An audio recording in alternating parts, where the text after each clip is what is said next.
Very good evening to you all, friends.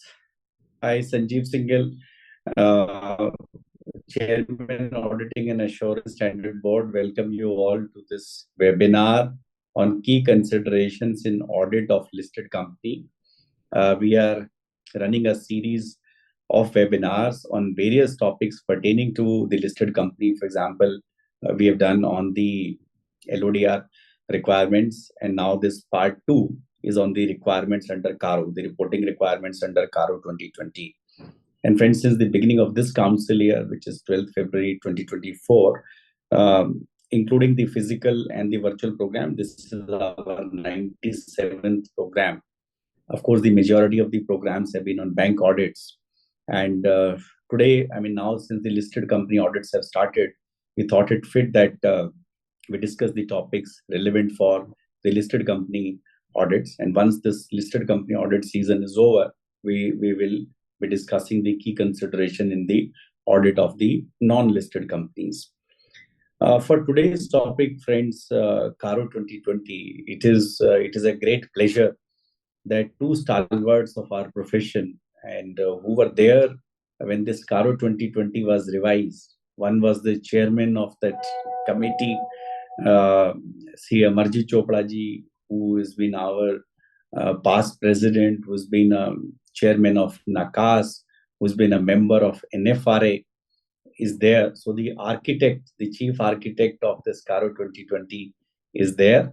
And of course, Chopra ji's love and affection for the profession is known for all of us since last almost 5 decades, 4.5 decades, he has been serving the profession, and his passion has only increased, I can say, over a period of time. The length and breadth of the country that he travels for the benefit of the profession and members is unparalleled. And the next colleague is CA Anil Sharma ji, again, who's been a stalwart of our profession, who's been a member of NFRA, a special invitee in NACAS, and as I said, a member of this committee which was constituted by MCA for revision of CARO. So with both these people there, you are in safe hands. And to moderate the session, basically to introduce these two stalwarts, of course, they don't need any introduction, but it is our duty. And also to put up the queries which have been raised by members. We are two young members from our profession, C. Rahul Gupta and C. Ankur Jain. So thanks to all four of you, and thanks to all the dear esteemed members who are joining this important webinar for their attention. And I'm sure that today's session, with both these speakers being present who are so well experienced, you will take home some of the key takeaways which you will be able to implement while reporting under CARO. So thanks to all four of you, and special thanks to our Honorable Past President Amarjit Chopra ji and Anil Sharma ji for taking out time once again for the issue, for the benefit of the members. Thank you so much, sir. Thank you. May I now invite Rahul to kindly, take the program forward and introduce our very learned speakers for the day. Thank you. Hello everyone, good afternoon. Thank you CA Dr. Sanjeev Singhal ji and CA Vishal Doshi ji for giving us this opportunity to moderate this program. As it has been said that I am really proud to hear about this. That is the 97th program that is happening in this council, and for this I would like to welcome our esteemed speakers, Mr. Amarjit Chopra ji and Anil Sharma ji. So the two topics that we will be covering over here are the key considerations in the audit of listed companies and reporting requirements of CARO, as said by Sanjeev Singhal ji. So just to introduce, though sir has rightly said that Dr. Amarjit Chopra ji does not need an introduction, but I would just like to give a brief about him. So he has been a chartered accountant since 1975, and I am very proud to say most of us are not even the age. So we are not the age of 50, but he has an experience of a chartered accountant of more than 49 years, 50 years, which is really it's a blessing for all of us to hear from him. That is really something very exciting. Just to add a little bit more, he has the PhD in NPA management in banks. As I said, he is a senior partner in GSA and Associates. He has, shared his knowledge throughout. He has been a teacher at the Bandhu College for more than 23 years. He was the chairman in 1988, 89. Probably I was a toddler at that point of time. He has been a central council member for 3 terms of 5 years each from 1998 to 2013. Then he's been president of, ICI in 2010-11, and the list goes on. So he has been nominated by the government of India on the board of various Rahul, banks, Bank five of terms of Baroda. 3 years each. 5 terms of 3 years each, not 3 terms of 5 years. Sorry. Bank of Baroda, Indian Bank, Garden Reach Shipbuilders. Then he has been chairman of National Advisory Committee on the Accounting Standards 2014-2018. Then he has led the IFRS training programs in different countries, Middle East, Nepal, Bhutan, Myanmar, and India. Just to add to this, he has delivered more than 3,500 lectures, and he has authored a book. He has been on the board of Tata Power, SBI Mutual Fund Trustee Companies, Rico Auto Industries, and to add more. So the list is on and on. And he is on the membership of Australian Institute. He's a honorary member of Australian Institute, Australian Chartered Institute. It is my privilege to welcome you, Dr. Amirji Chopra ji, and it will be, I think, really a great lesson for everybody, to hear from you what all experience that you have gathered, as I said, of half century, 50 years. It will be. With this, I will be passing on the baton to my co-moderator, Ankur Jain, and he will also welcome the other speaker. Thank you. Thank, thank you, Rahul. So taking taking forward, I welcome C. Anil Sharma sir to this program, and he is the chartered accountant and the member of our institute with more than 40 years of experience. Sir has been faculty with the Indian Institute of Company Affairs also, and a past member of National Financial Reporting Authority. Sir has also acted the past independent director of UCO Bank and is actively working in the social sector with various NGOs. So, request the board dignitaries to kindly deliver the keynotes on the today's topic. Over to you, sir.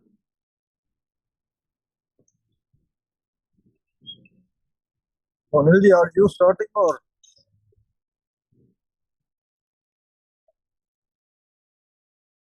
I think Anil Sharma ji starting. Amarji Chopra sir, if you want to No. say See, something, I'll invite him. Fine. Okay, all right. See, the format which we are going to adopt today is that I have prepared a presentation which, in fact, a very number of times we have presented it together with Amarjit Chopra sir. So I will start, and then he will keep on adding wherever he feels that some more value addition is required to be done. And along with that, we would also be taking all the questions in between, because we don't want to wait till the end of the presentation. And any question, if it comes in between, I would request Mr. Anil Lal to raise that point so that we can answer those questions then and there itself. So with this background, let me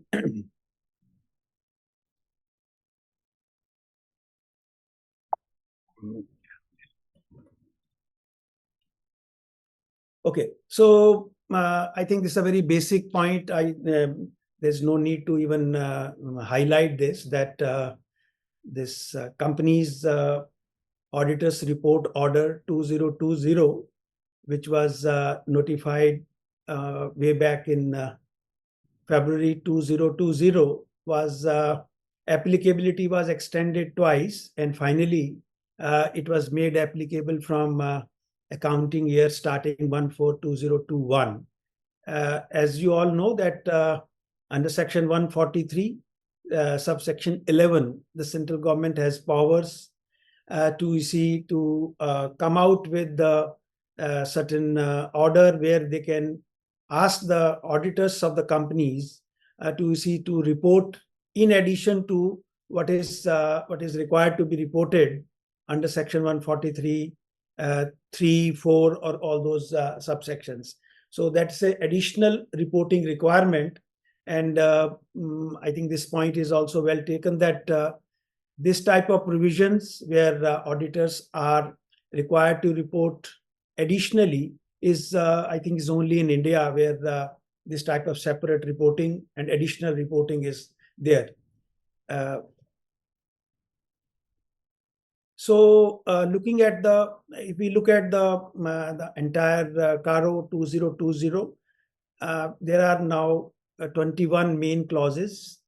You see, and if we try to compare it with the earlier one, of course, that there were only 16 clauses. But very interestingly, there are 11 main clauses, which has got around 38 sub clauses. So it makes this particular reporting very exhaustive one. And CARO has been, you see, there are certain exemptions and some very specific references that these are the CARO reporting requirement would be applicable to foreign company and would not be applicable to banking, insurance, Section 8, one-person company, and specified private limited company. And it shall also not apply to auditors reporting on consolidated financial statement, except there is one specific clause 21 in para 3, and we will be dealing with that. So here, two important points normally, which are always creates a lot of confusion, is with regard to non-applicability of CARO to OPC and specified private limited company. So OPC is fine. I think everybody is clear that any OPC where there's only one shareholder, so that is one-person company, and to that it doesn't apply.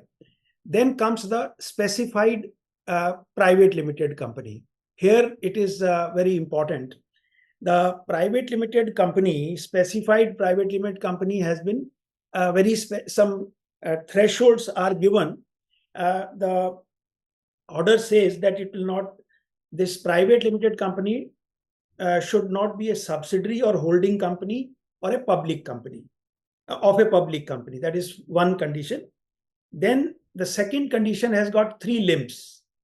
First is this private limited company should not be having paid up capital and reserve and surplus more than 1 crore as on the balance sheet, and does not have a total borrowing exceeding 1 crore from any bank or any financial institution at any point of time during the financial year. So this, I'm just stressing on these words, at any point of time during the financial year. And this, whereas the paid up capital and reserve position is to be seen at the balance sheet date, but the borrowing, total borrowing limit is to be seen at any point of time during the year.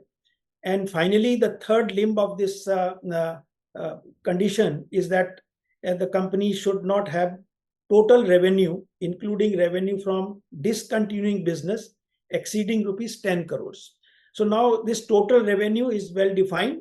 It has to be seen from the profit and loss statement of the company.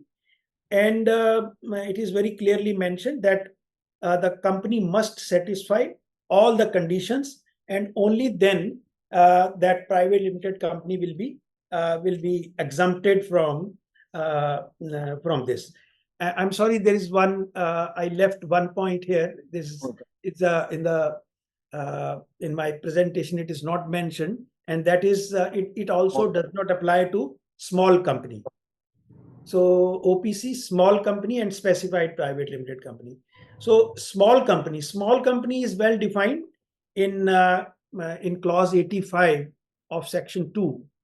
And when you read that particular clause along with rule 2 of the company's specification of definition details rules 2014, so it is mentioned there that paid up share capital should not exceed 4 crores and turnover as per the profit and loss account for the immediately preceding financial year does not exceed 40 crores. Then that would be considered as small company. So two important points here, that turnover here, when you are looking at small company, you have to look at the turnover as per the profit and loss account for immediately preceding financial year. And turnover, if you look at the profit and loss account, turnover is not there. There, the word used is revenue from operation.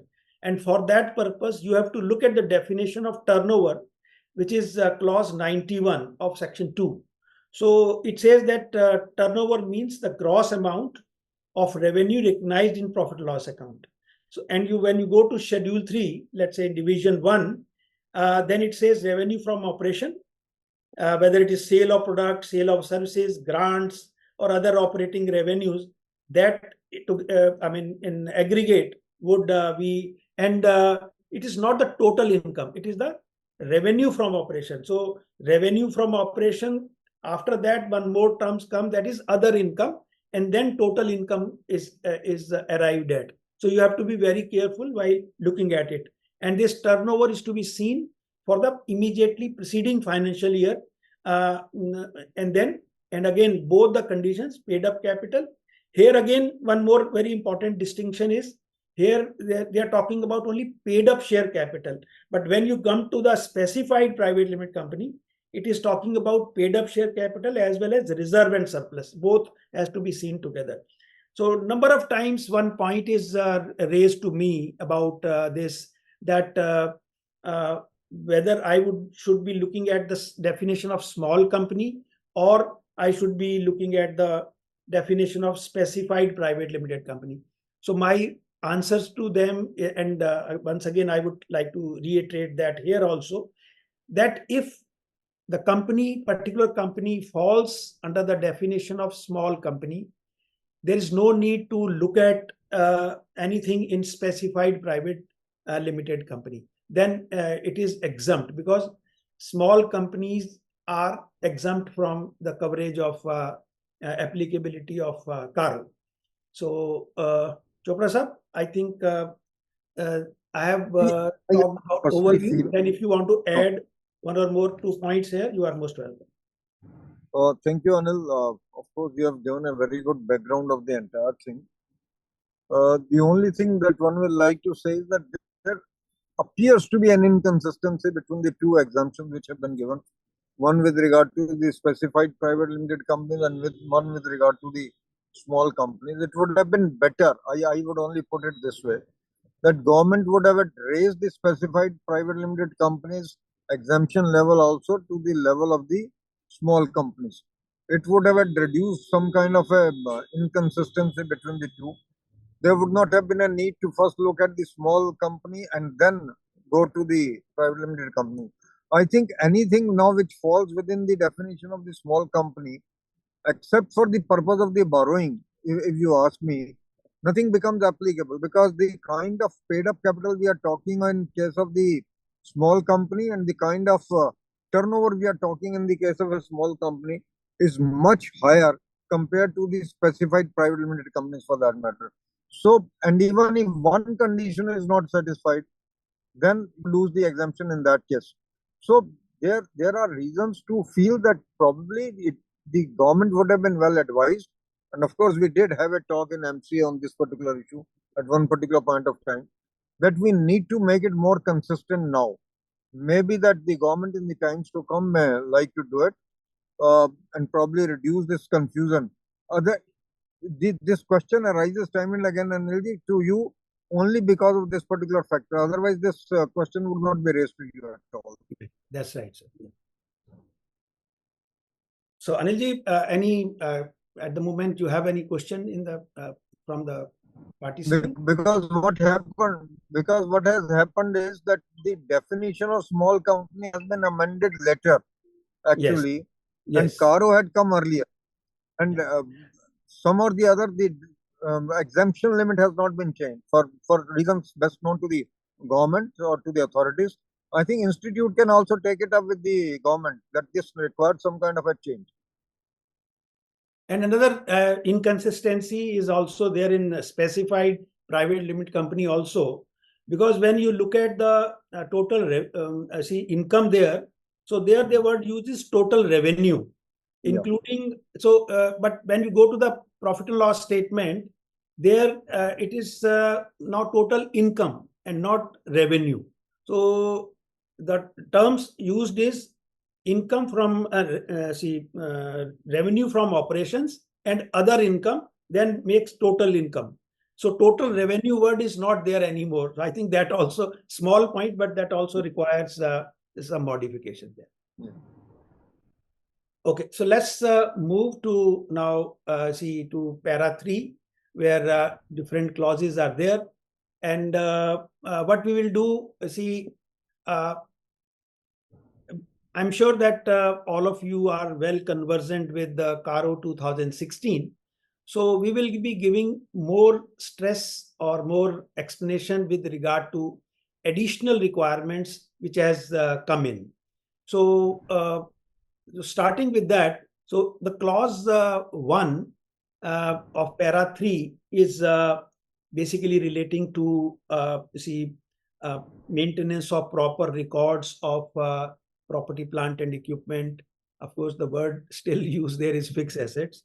At the moment, this term is not so. Earlier, now they have used the word property, plant, and equipment. So the clause which has been added here, earlier the requirement was not there with regard to intangible assets for maintenance of proper records.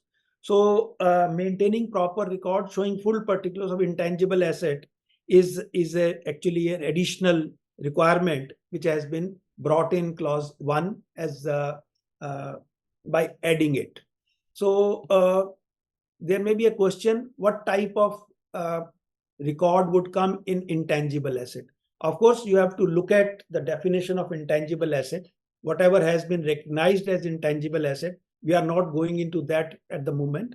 So once it is recognized in the books as intangible asset, then the description of that and see whether it is a patent, copyright, trademark, and the nature of that has to be written, and the period for which those rights are available, that is also required to be mentioned, and accordingly the amortization rate is also required to be, and then of course the written down value or SLM, whatever way where the valuation is being carrying value is being shown, that is to be that record is required to be maintained. Sir, any point you can add so that No, I think this is probably one of the most important changes, in the sense that now we are living in an era where probably tangible assets are getting reduced and intangible assets are getting more and more onto the balance sheets. So even when you purchase a software for that particular matter, that's an intangible asset for you. So you need to give the description of that software in your register. So what is meant, and of course the useful life, what you expect that it will last for. We have already talked in respect of the useful life in the case of a copyright or in the case of a patent for that matter. To me, this is probably one of the most significant but most relevant changes, because in the today's times, if you don't talk of intangible assets, I think we are failing in the duty, both as accountants and as auditors. Yeah. Yes, sir. So far as B, subclause B in clause 1 is concerned, there is no change. So that is this clause is relating to physical verification by the management at reasonable interval, and whether any material discrepancies were noticed, and those as whether they have been properly dealt with in the books of accounts. So this is the earlier also this clause was there, and there is no change. I am sure that there should not be any question on that. Coming to the C, subclause C in clause 1, here some words have been added into the reporting requirement. First of all, this clause is relating to title deeds of all the immovable property. As you know that in CARO 2016 itself, this reporting requirement was brought in again, the background is that when it was found that a number of cases, immovable properties of companies are actually not in the name of the company, and that fact has to be brought at the reporting level. So this was added. Now this time when this CARO 2020 was brought in, the only change which has been brought in is that this immovable properties has to be seen other than properties where the company is a lessee and the lease agreement are duly executed in favor of lease, because leases. So only that has to be excluded. Otherwise, the requirement of reporting on whether the title deeds of all the immovable properties have been disclosed in the financial statement are held in the name of the company, the reporting requirement is otherwise the same. I think one of the important changes which is here, Anilji, you may agree with me, is particularly when the disclosures are to be made, the format has been given, and the format clearly brings out whether any of these properties are held in the names of the promoters or their relatives, or in the names of the employees, etc., etc. Now, the purpose is to find out that the assets which are actually in the books of the company in the balance sheet are in the name of the company also. That's very, very important, because certain frauds have been committed on the banks for non-registration in the name of the companies. So that is why this particular point has come in. Particularly, if suppose a partnership firm is taken over, the property remains in the names of the partners for that matter. Yeah. And certain things can happen which are undesirable.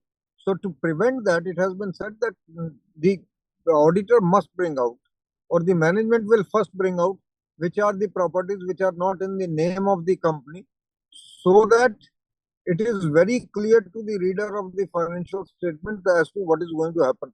An incidental point to this is that suppose, and I am raising this particular issue, Anilji, that suppose the properties are not registered in the name of the companies. Do we have a capital commitment with regard to the stamp duty that will have to be incurred in the times to come? Absolutely. I think that's something which is very important. Yeah, yeah. So I just want to add here the background of these amendments, because see, though today we are only discussing CARO 2020, but see, when these amendments were being debated, the very important point was raised by our chairman of that committee, as Mr. Amarjit Chopra, as well as some of the other members, that if you are asking auditors to report all this, let the management first give that in statement. So therefore, simultaneous amendments were made in Schedule 3. I'm sure that most of these amendments where some reporting requirements are there, whatever has been added and whatever was left earlier, even in those cases, first reporting requirement is on to the management through amendment in the Schedule 3. Like this also, title deeds, first management has to declare and give by way of note in their financial statement, and only then auditors are required to comment on that. So that is like a comfort, little bit some comfort to the auditors, that whatever information is provided by the management, they have to, of course, they have to check that and verify that and ensure that whatever statements are given are correct. But at least the point will start from the information which has been provided by the management in by way of note as per the requirement of Schedule 3 itself.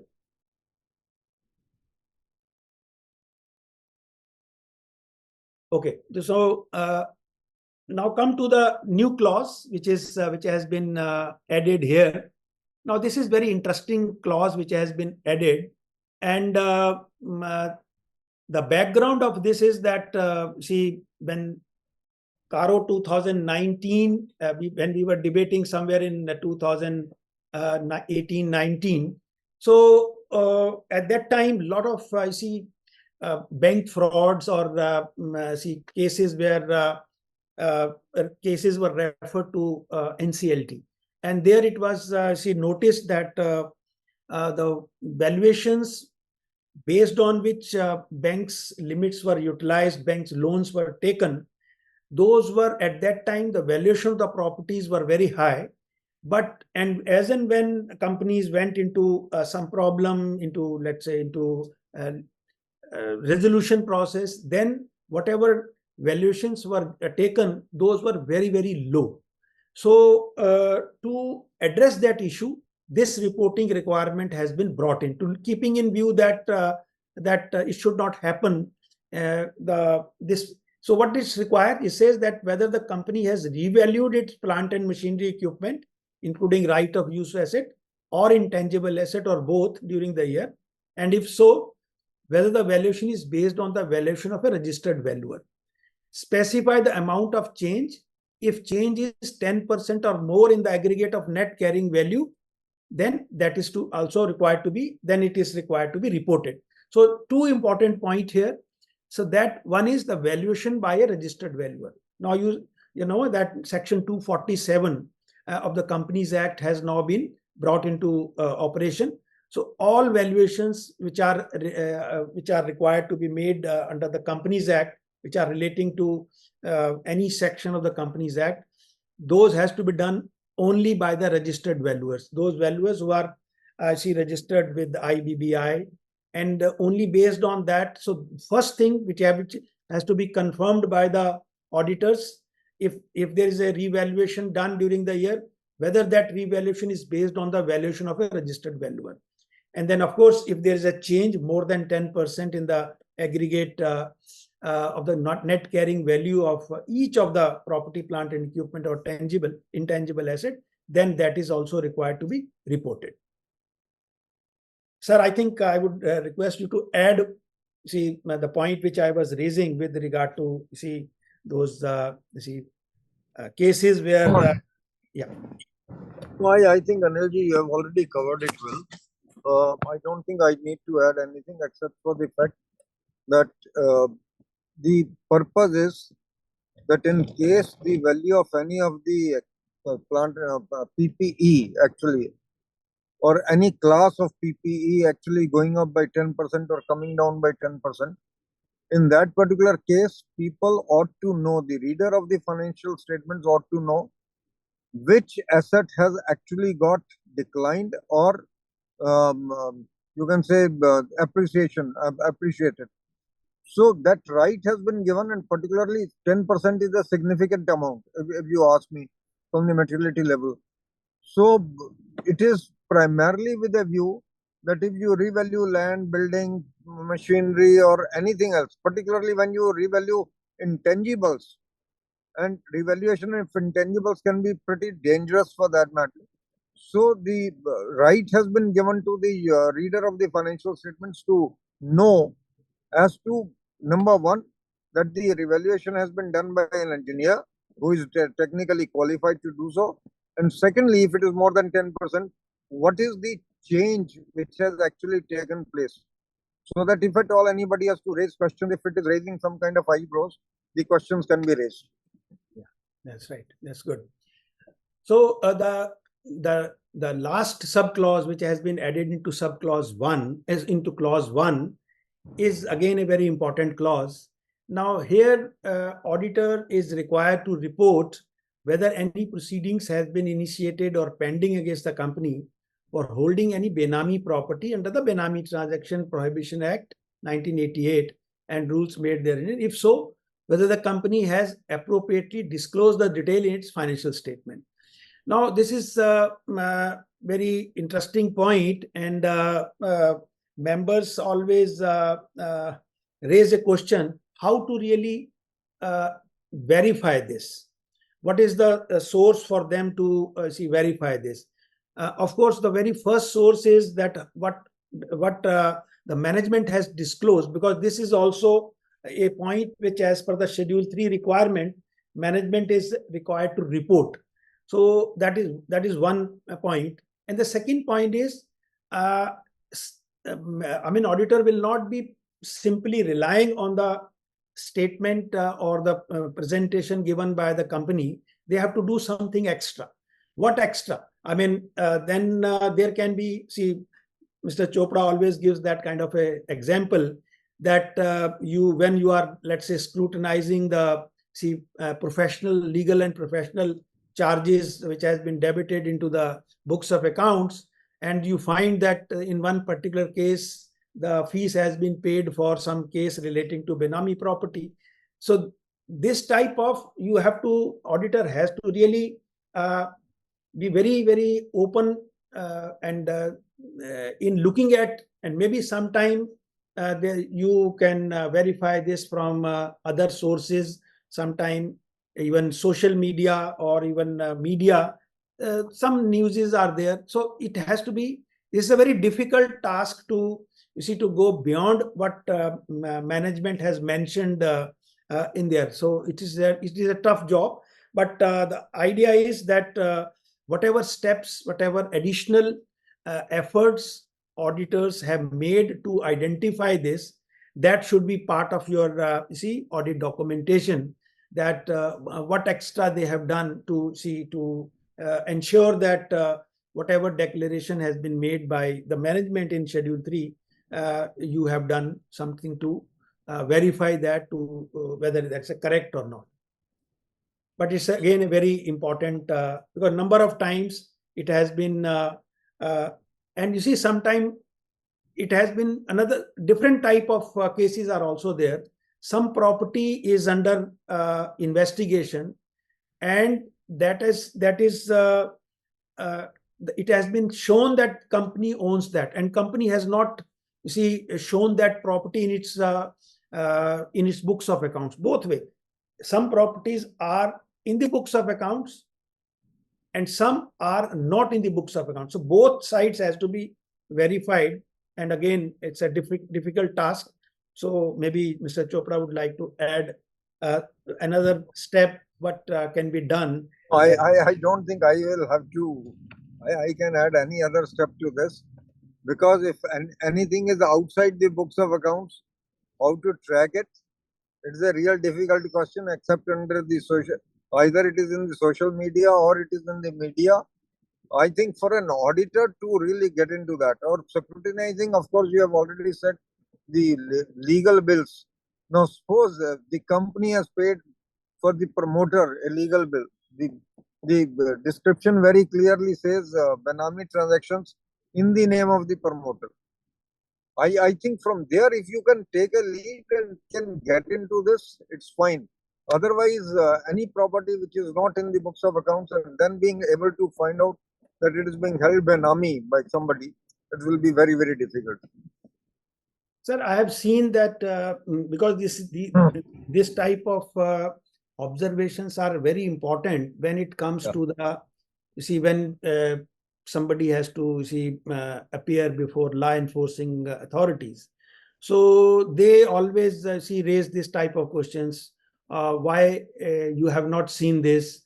It was there, everybody knew this, why you didn't know that? So from that point of view, my I would just like to know from you, as an audit. No, I think the only way is when you scrutinize the bank and you find a heavy amount which has gone out, for that matter.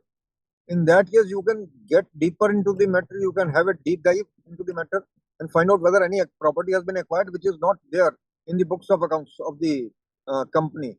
So probably that is one way. Otherwise, I think getting into something which is not on the books of accounts will be extremely difficult. You see, so far as law enforcing agencies are concerned, they have a 360-degree view of the various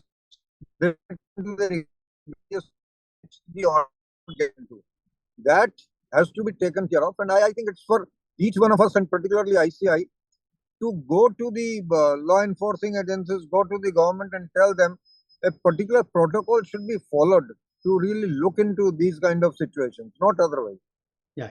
You can't keep on blaming the auditors for everything and anything on the earth. Okay. So, Anilji, we have completed the clause 1. Is there any question from the participants? Otherwise, we'll move to clause 2. Doesn't Okay. look like. Yeah, no problem. So we'll take the questions maybe at the end also. So let's move further. Now, coming to the clause 2, which is primarily relating to the inventory and about the physical verification and all those. So here, the earlier clause, some changes has been made with a very, very specific reason. So first of all, material discrepancy. Earlier, we were reporting on whether physical verification of inventory has been conducted at reasonable interval by the management and whether any material discrepancy were noticed. So very specifically, material discrepancy leaving it as a vague or to the discretion of someone. Now reporting has become very, very specific. Now it says that in the opinion of the auditor, the coverage and procedure of such verification of the management is appropriate. That is one point. Whether in discrepancy of 10% or more in the aggregate for such class of inventory. So now there is that threshold is given in the reporting itself. So you need not apply your materiality concept here. So first of all, the coverage and procedure of such verification by the management is appropriate. That is the comment which has to be made with regard to the SOP system or procedures in place. And then while doing the actual physical verification, if any discrepancy has been noticed, and that discrepancy is more than 10% or more, then that has to be reported whether that has been properly dealt with in the books of accounts. So the addition, first, the 2 points which has been added here. One is the comment on the efficacy of coverage and procedures of verification of management, and the second is onto the threshold, which is now fixed at 10% or more in the aggregate for each class of an inventory.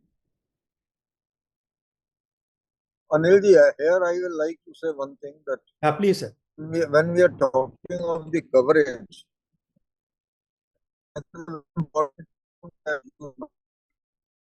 coverage would include, because when you inventory, when you distinguish, it is finished, it's raw material, it's work in progress,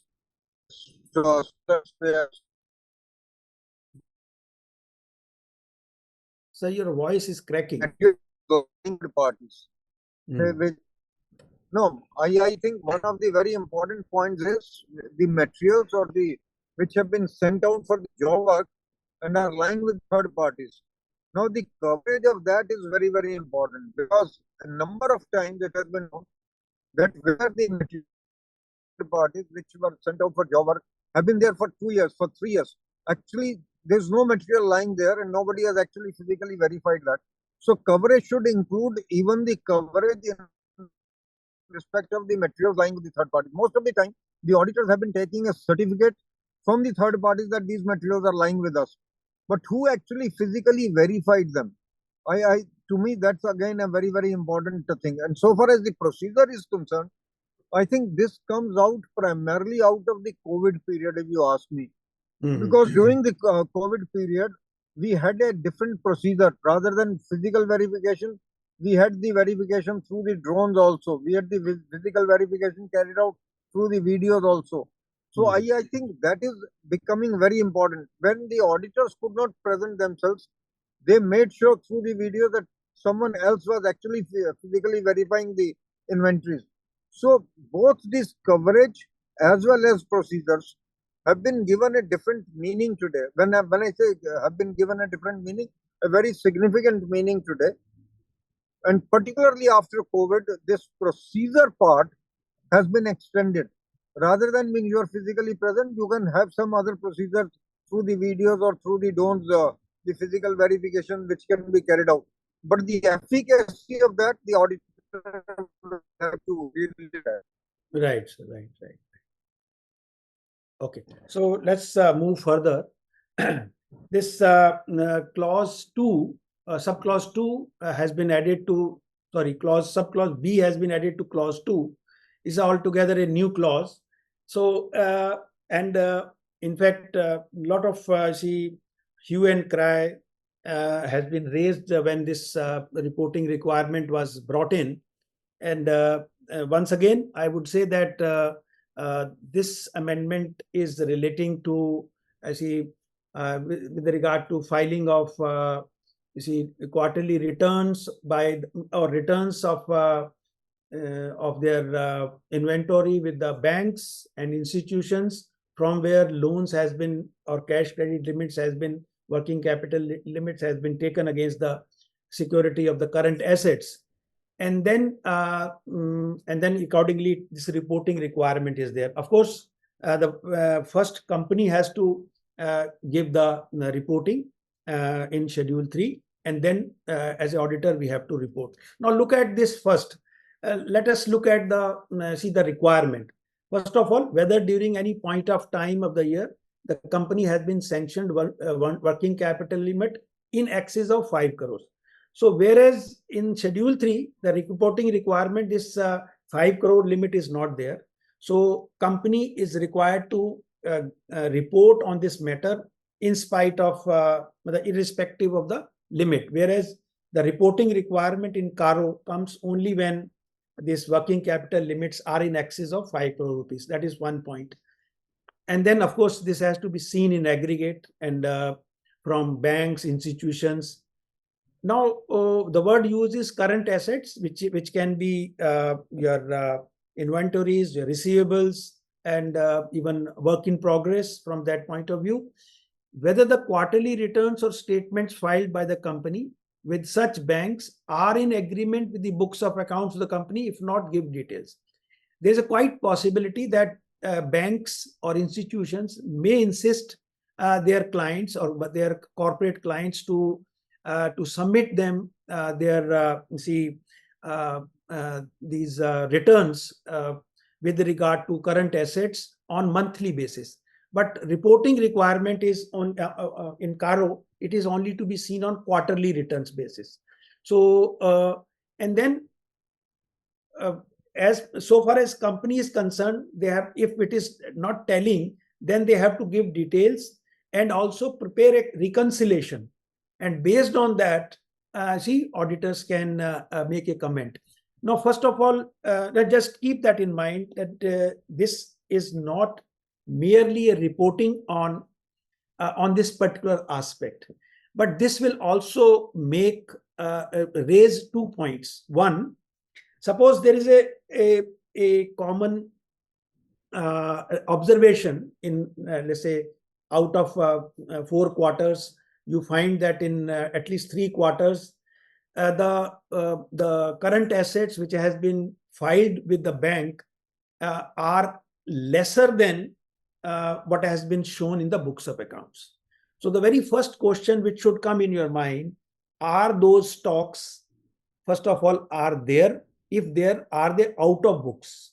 So then how to deal with it? So it is not only remains the reporting requirement of CARO, then it becomes a major issue of your true and fair view also. Similarly, we can see if the stock statements which are being sent to the bank are there, the current assets are shown lesser, then whether those assets are actually realizable or not, that is another question which can also arise. From bank's point of view, when these statements are filed, they are supposed to calculate the drawing power, and based on that, how much limits are required to be released. For them, it is an interesting and very important information. But from auditor's point of view, it is not simply the reporting. It has to be viewed from these 2 angles which I have just mentioned to you. So any discrepancy has to be seen, has to be reported first, and also has to be seen from materiality point of view, whether it is having any impact on true and fair view. And accordingly, our main report has to be, if something is reported here which is material, then there is no question of leaving that by not if not reporting in the main report also.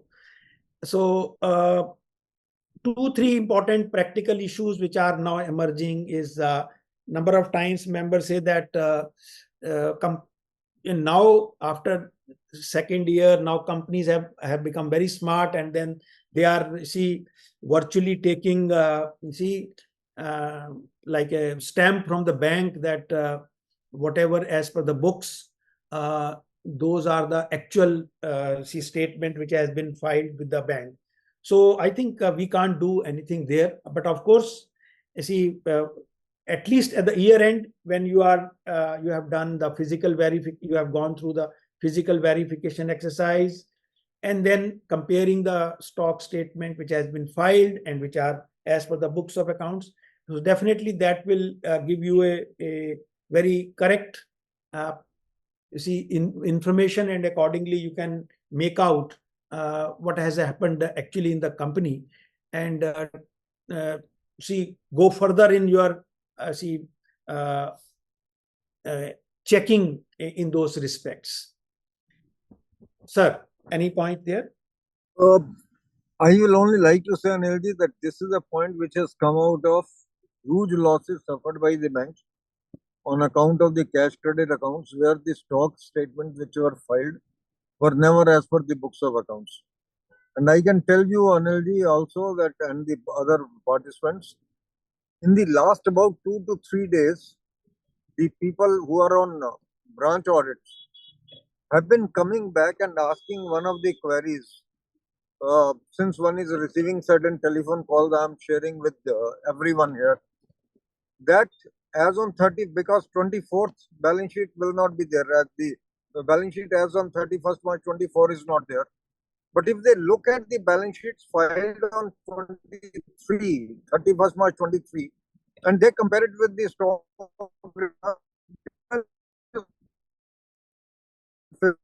60%, 60%, in all the cases, what they are finding is that the debtors are much, much lower. In the audited balance sheet, stocks are lower, but the creditors are much higher in the audited balance sheets. So I think these kind of practices have to stop, and auditors have to play a very important role. And again, the another point that one can say is that, of course, the management will certify. Management certification does not absolve us, and we will have to have a very clear look at it as to what is happening in these cases. And it clearly, if I will go a step further. The moment you come across these kind of differences, SA 240 gets attracted immediately, very frankly, because it's a very clear indication that some kind of a fraud is being committed on the banks. Then what is my responsibility under SA 240? I should be looking as an auditor at that also.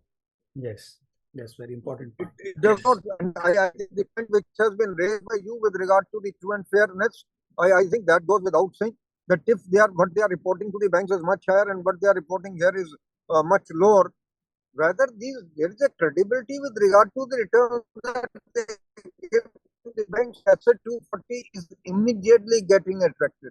I'm very clear on that, because we can't become a party to the fraud that a borrower commits on the bank. And if it is happening, probably it is the time that we should start reporting into the CARO. Whatever reconciliations have to take place, let those reconciliations also take place, whatever are the reasons. It may be possible that items are there, but what they have been reporting to them is on the selling price, but what has been reported in the balance sheet is at the cost price. But bring it out that this is the reason for these differences. I think that's all. Yeah, good. Thank you. Sir, I have a question. So I hope Please. there is no, I mean, limit of materiality. So if some client is submitting X numbers to bank, then this should be same, or there is some materiality limit as well, that okay, if it is within 5%, 7%, then no details are required. No, let's be very clear about it. I don't think CARO prescribes the materiality limit for this. Okay. So, because it's all factual, CARO Yes. has to go on a factual basis. So, I will not go to the materiality levels in that case. And if at all the difference is hardly any amount, I think the reader will also ignore it. No? Let's leave it to the reader of the financial statement. If on an Perfect. inventory of 5 crore, the difference is 2 lakh or 3 lakh rupees, a person will be able to ignore it. And I think the regulators will also ignore it. But if the difference on 5 crore inventory is 50 lakh or 1 crore, then definitely Yes. it calls for some kind of an inquiry. That's the point. Right. Yeah, I Thank think you. why you raise this point is that because when you look at the reporting requirement in Schedule 3, it says that if the company has borrowed and all that, if not, summary of reconciliation and reasons for material discrepancies, if any, to be adequately disclosed. So here, this materiality has to be applied by the management, and then as an auditor, we must see that they have applied this materiality aspect in a appropriate manner. Okay. Thank you. So let's move further. So we are now coming to clause 3. And this clause 3 is primarily, earlier it used to be about the loans and advances given by the company. But now it has now been amended in a very big way. I think one of the most amended clause in CARO 2020 as compared to 2016 is this clause 3 only. And and I don't want to tell you that background of this, but let's discuss first and then we will deliberate on that also. So first of all, if you look at the opening para itself, that has now been amended. It says that whether during the year the company has made investments in, provided any guarantee or security, granted any loans or advances in the nature of loans, secured or unsecured to companies, firms, limited liability partnership, or other parties. So look at the changes which has been brought in. First of all, earlier this reporting requirement was only with regard to related parties, but now this has been relating to any party. I mean, irrespective of relation. And then, very interestingly, investment has been brought into it. Earlier, non-fund requirement of like for guarantees and securities, that was not covered. Even that has been brought into this reporting requirement. And similarly, earlier only loans were there, and somehow advances in the nature of loans were not addressed. So even very specifically, they have also now been brought in. So you can see, first of all, now this reporting requirement is with regard to any investment made by the company, any guarantee or security given by the company, any guarantee, any loan or advance in the nature of loan granted by it, whether it is secured or unsecured, whether it is given to companies, to firms or LLPs, or to any other party. Then this reporting requirements comes in. So, and the reason is very simple. Why some company has to invest in another company? Of course, if there is a reason, then explain it. But earlier, this reporting was not there because if let's say if company has taken some loans or and limits from the banks or institutions, then why they have to invest in other company? So that is a point which was debated, and after a lot of debate, this investment part has also been brought into the reporting requirement. And now we have around another, after this opening para, there are 6 reporting requirement, and you can see here that at least 3 new sub clauses has been added. Earlier there were only 3. Even one of them has also been changed. So let's look at those requirements in a specific manner. First of all, the overall, because number of times you will find that first of all there is a distinction. Loans, all these, whether in loans and advances, guarantees, securities given to subsidiaries, joint ventures and associates, and to others. So now here we are not talking, this is not, this particular sub clause is not relating to investment. This is only relating to loans and advances in the nature of loans or guarantees, guarantees or securities given to any other entity. So here you can see that it is a technically a very is simply a statement of facts where we have to find out whatever loans were given or guarantees were given, whether they are relating, whether they are subsidiaries, joint venture, and associate. That figure is to be given separately, and the balance is to be given separately. That is the first requirement. Then the second requirement is with regard to the nature of these transactions. And to my mind, this is the most important reporting requirement, because here we have to really apply our minds, our judicious approach to address how and why this investment was made, why this guarantee was provided, why security was given, and what are the terms and conditions on which loans and advances in that loan were granted. Are they prejudicial to the company's interest? So that is the point.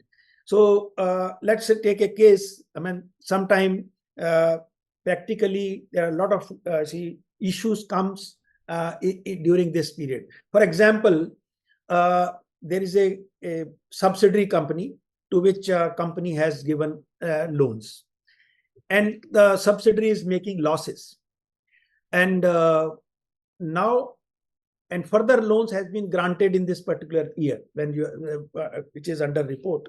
Now, how you will judge that the further granting of these loans, which otherwise companies company must have given that after taking more loans from the bank, why it is not prejudicial to the company's interest? So we have to see the overall picture, whether there can be an argument that further loans has been granted, otherwise the entire loans as well as investment in subsidiary companies were was going waste. So just to save that, further funds were required to be given, and therefore it is not prejudicial to the company's interest. Or there can be argument on the other side also. So these type of things, this type of analysis on each and every transaction, whether relating to investment, you have invested in a company, and you are otherwise you are in this company,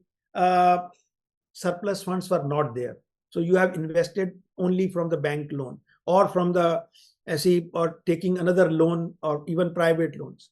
So are they prejudicial to the interest of the company? What type of terms and conditions are there? Are you charging a rate of interest which are being charged are better than at which the funds were obtained?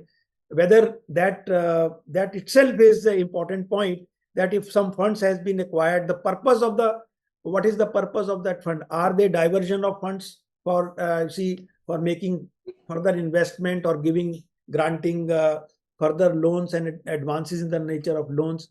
So advances in the nature of loans is another term. I would suggest that it has to be understood in a very, very proper manner, because number of times this is one head which will conceal lot of transactions which management sometimes don't want to disclose as loans or as an investment or something. So advances in the nature of loans. So please, wherever advance is there, you have to see whether, for example, even a trade receivable which is not being recovered for a very long time, and that is also like that can also take some time in the shape of a advance in the nature of loan. So from that point of view, it has to be seen and verify whether it is prejudicial to the company's interest. It is a very wide and very open-ended type of reporting, and one has to be very, very careful while reporting this, because especially when investments are made. Earlier, we were not reporting on investment. In loans and advances, mostly we see the company had borrowed funds or company has funds which were otherwise placed and earning, let's say, 7%. Now loan has been given at 9%. So something company is earning. So it is not prejudicial to the company's interest.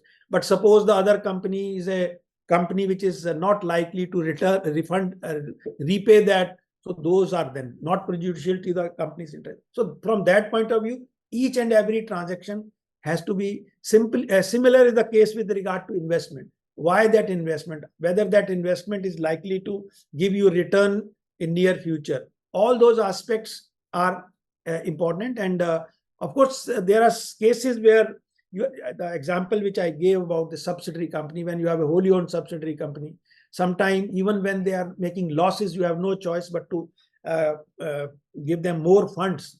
So it depends on case to case basis, and very I see important reporting requirement in here. I think I have devoted a lot of time on that. Chopra Sahab, if you want to add anything here. No, I think the point which you brought out was that investments, loan and advances in the nature of loans, and of course the guarantees. Now earlier these were only in respect of the parties where there was an interest of the company. Today, first you have to give in respect of everybody, whatever investment or whatever guarantees you have given or whatever loan and advances you have given. I think that's one thing. Now they are not only covering the parties in which you have the interest. Now they are covering even the parties in which you don't have interest, to determine whether it is prejudicial to the company's interest or not. That's one thing. But most important to me here is the loans, the advances in nature of loans. Now, what can happen? You gave one example with regard to the trade advance. Suppose there is a company which is my subsidiary or which is my joint venture or something else. Now, the turnover of that particular company is say 3 crore rupees, and I place an order and I give an advance to the extent of 3 crore rupees or 5 crore rupees. Now that they cannot supply even in 2 years. Why should I give that kind of an advance? I have never given that kind of an advance to somebody. It is virtually non-refundable and it's non-adjustable for that matter. So I think each auditor will have to apply the test himself, that whatever advance has been shown, whether it will be adjusted against the supplies or it is in the nature of the loans. The loans, because so far as the loans are concerned, there is a limitation basically under the Companies Act to what extent you can give the loans. Whereas in the case of advances, there is no limit, if you really ask me. No, that is why it is disguised as advance, whereas actually it is a loan. So, and then when you give it as an advance, you don't even charge the interest thereon. Whereas on a loan, you are supposed to charge an interest also, which is very clear under the Companies Act. And if you don't charge, then also it's a problem area. So to me, the most important part will be to determine and to study the advances, whether it really is an advance or it is in the nature of a loan, whether it is going to be adjusted against the supplies of the good or services within a reasonable period of time, or it is going to be refundable only at the end of the period. Suppose a company had given an advance to a particular party, but after 2 years or 3 years, you say that they are unable to supply and so they have refunded it. No, I think that is something that we will have to look at with a lot of suspicion, and that may fall on in the that may be treated in the guise of an advance. It has actually been given as a loan. Yeah. Okay. So let's move. Yeah. Sir, we have a question from one of the participants, and it is like, in case of small companies, all the conditions are to be satisfied, or is there any exemption sort of, that all these conditions related to these conditions? No, this reporting is for all the sub clauses, and prejudicial to the company's interest. There cannot be two criteria. I mean, his question is different. His question is whether all the conditions are to be satisfied, what we talked of in the case of a private limited company, to my mind, if I'm not wrong. Yeah, okay. Yeah, all the conditions has to Whereas in the case of a small company, if I determine that it is a small company, nothing is to apply. So in that case, no clause, the CARO itself is not applicable. Okay. Right. That is the point he is trying to raise. And specified private limited companies, all the clauses must together should be satisfied. Right. Okay. That is why it is all the more essential that they should make it consistent with the limits, basically, what are there in the small companies. Right. Okay, let's move further. So now this is another clause which has been added here. That is clause E. It's an important clause. Now, this is like when we have seen number of cases where evergreening of of loans, where there's a default and new fresh loans are given. So from that point of view, this reporting requirement, whether any loan or advance in the nature of loan granted which has fallen due during the year, has been renewed or extended, or fresh loan granted to settle the overdue of existing loan given to the same parties. If so, specify the aggregate amount and all that. So now, see, normally this is very interesting point from the point of view that normally when we go for bank audit, we always look at this particular feature. And then if we found this, and then we say, no, this is wrong. And let's classify that account as an NPA.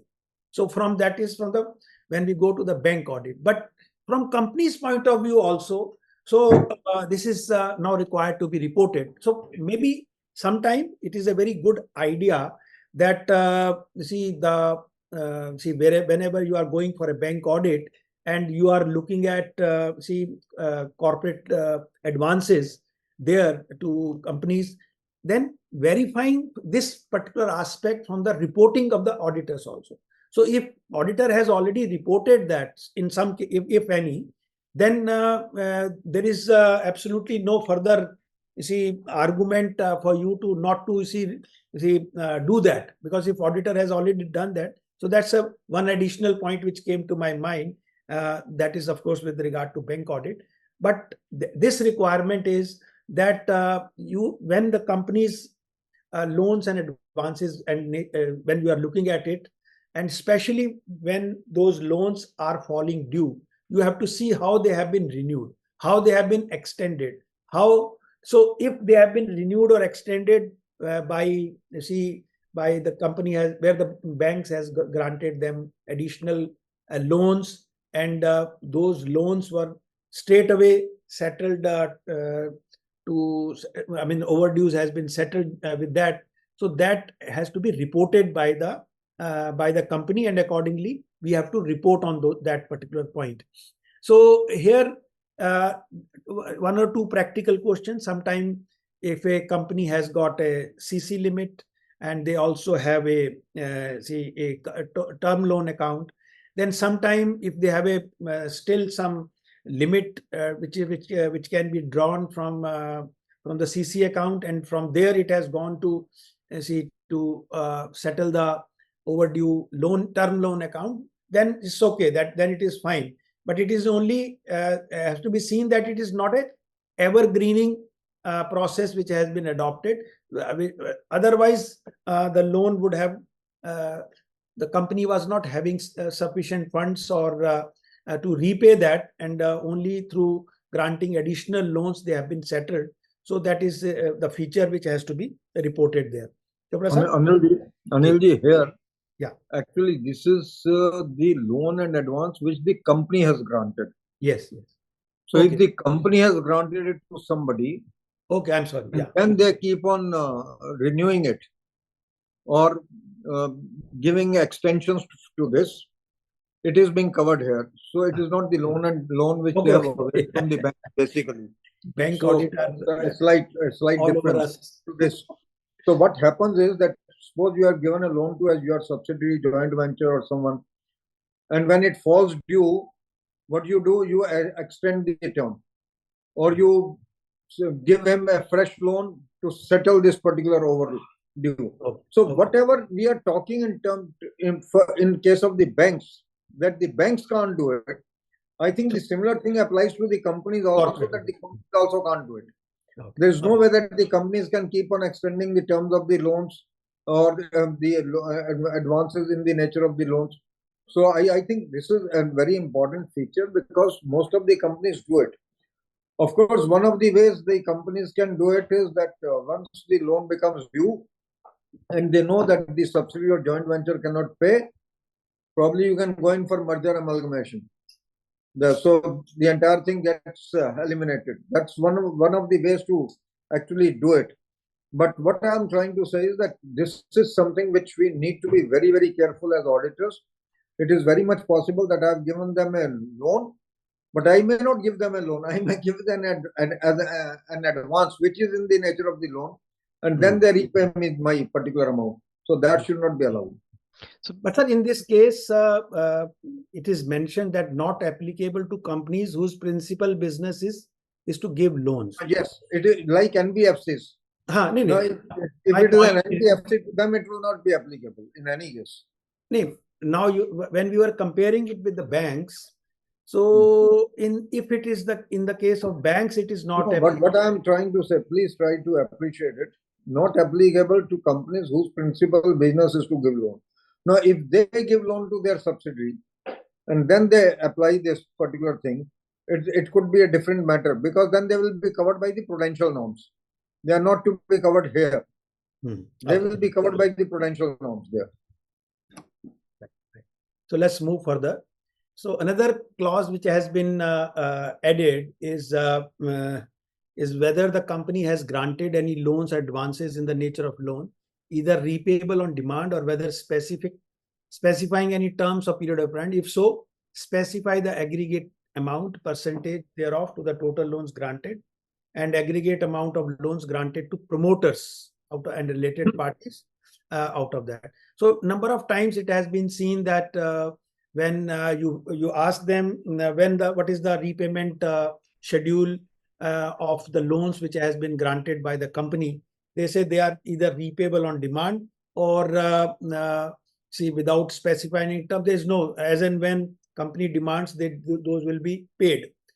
So in such cases, you can't do anything, because if that is the agreement, the only thing is that the reporting is the percentage is to be total, whatever total loans has been granted. Out of that, how much is this type of loans which are repayable on demand or without specifying any terms of period of repayment. And the second is how much is out of them is given to the promoters and the related parties. That is also required to be reported separately. So no change in clause 4, so we can skip that. So yeah, here in clause 5, there's only very small change has happened, and that is with regard to deemed deposit. This clause relates to deposits accepted by the company. Now, the word which has been added here are amounts which are deemed to be deposit. So when you look at the deposit rules, there they have defined that certain amounts will be considered as deposits. So they are deemed to be deposits. For example, a amount which is not recovered, a receivable which is not recovered after a particular time, then that becomes like a deposit. Any payable amount payable, if it has not been paid, then it becomes like a deemed deposit. So this type of provisions are there, number of clauses are there in those deposit rules, which are prescribed under section 73 to 76. And in those cases, that is one part of it, and the rest reporting requirement, that whether any stricture or any order has been passed against the company. The rest is okay. The only word which has been added here is now you have to also look at any amounts which are deemed to be deposit here. That additional reporting is. So no change in clause 6, 7A and 7B. So looking into the time requirement, I think we can skip those clauses. These are cost records, depositing undisputed statutory dues and dues on income tax and sales tax, where if they are disputed, then those reporting at which forum they are pending if they are in dispute. So let's leave them. Now, another clause which is important in clause 7 is now, earlier it was clause 8, whether any transaction not recorded in books of accounts have been surrendered or disclosed as income during the year in the tax assessment. If so, whether the previously unrecorded income has been properly recorded in the books of accounts. Of course, now what happens, this is again a very interesting reporting requirement which has been brought in. Number of times it has been seen that during the income tax assessment proceedings, income tax search and survey cases, when they are finalized, so companies surrender, let's say, cash or stock inventory which they otherwise have, which are out of their books. So once that has been surrendered, now so what we have to see, if those has been surrendered, have they been brought into the books of accounts? Because once you surrender, it means then you have paid tax on that, and accordingly it should be now brought back to it has to be brought into the books of accounts. So that is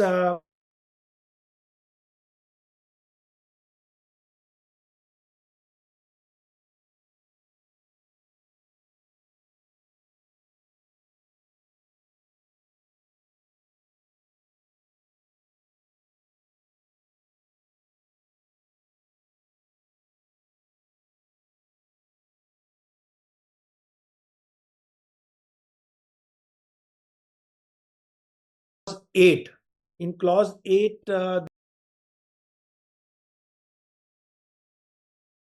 Recording in progress. Whether the company has defaulted repayment or loans or borrowings to institution or to debenture holders. If yes, then only in clause 9A, the new change which has been brought in is that this is not only with regard to the repayment of loan, but also in the payment of interest. And another point which has been brought in, earlier it was only relating to banks, financial institutions, government dues or debenture holders, but now it is relating to any lender. So any type of default, not only with regard to repayment of loan, but also with regard to a payment of interest and to any lender, then that default is required to be identified, and the period of default and amount of default is required to be reported in a given format. So that is the new clause 9A which has been brought in. I don't think there is any confusion here. So let's move to the next one. Whether the company is declared willful defaulter by any bank or financial institution or other lender. Now, declaration of willful defaulter is a very well-defined process by the Reserve Bank of India, and banks go through that process, and then they declare if there is any default by the company in repaying any of their loans and other facilities, then they declare them willful defaulter. So willful default. So here what we have to look at it, that because see what happens sometimes, especially in those cases where company has taken loan under consortium format. So a lot of banks are involved into that, because the banks share their risks, and then they pool, and then they give it to a larger amount to that particular company. So sometimes it happens that one of the banks out of that consortium where the company has defaulted has declared that company as a willful defaulter, whereas some of the other banks who are also where the account is otherwise standard, they have not declared that willful defaulter. Companies sometimes purposely and carefully do that also. So we have to be very careful in such situation. If a company has been declared willful defaulter by any bank, then that fact is required to be reported. Dr. Saab, since this is relating to banks, would you like to add some point here? Hello. Hello. Ji. Hello. I was actually on a silent mode. Okay. So I had muted it. You see, this is one clause which the auditor may not find very simple to comment upon. The reason being, number one, now Supreme Court has made it very difficult for the banks to declare somebody as willful defaulter or to declare some account as fraud, because Supreme Court has come out with a judgment that you must first give the party the opportunity. So the moment you give the opportunity, the party can keep on actually delaying it as much as possible. Number two, of course, it could have been a willful default if you go by the definition of the Reserve Bank of India, that if at all any diversion has taken place. But it is not saying if the diversion, it says willful defaulter by any bank or financial institution or other lender. So in the times to come, it will become more difficult for the bank, lender or financial institution to declare someone as a willful defaulter. Number two, it is not merely the certificate of the party or the you can say the company or management which is important. I think you may have to search Reserve Bank of India list of the willful defaulters, and you may have to look at the social media also, or the media basically, to find out whether a particular party has been declared as a willful defaulter by any of the lenders. This is an important angle. So don't go merely by the management certificate that they are not willful defaulters. Get into the RBI list of the willful defaulters, and also at the same time get into the social media to find out whether there are any news items with regard to a party having been declared as a willful defaulter. So this is something that I would like to add. Sir, my question is to you is that suppose we find that company is defaulter and they have not paid installments to the bank. Yeah. Can we, when we are verifying, when we are taking external confirmation from the banks in those situations, can we also ask the bank to give us this? That can be asked to. That can be asked to. That can be asked. But Okay. what can happen is, you may not be knowing with some other bank he has been dealing. Yes. That is why I say that look at the RBI's list also. Okay. And also get into the social media. That is the point. Otherwise, please ask, so far as the bank is concerned, whether this party has been declared as a willful defaulter or not. And of course, management is otherwise going to report this in the financial statement. So they are liable to report it. Yeah, that's right. Okay.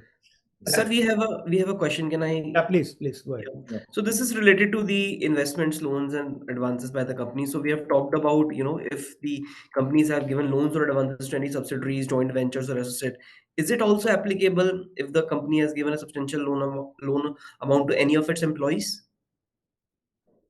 Yeah, it is any party. It is any party. If you really look at it, the first part of the question does not say only joint venture subsidiaries. It covers everyone.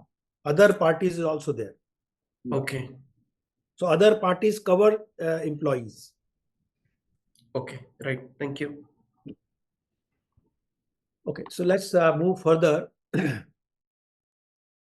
So I think this is just yeah.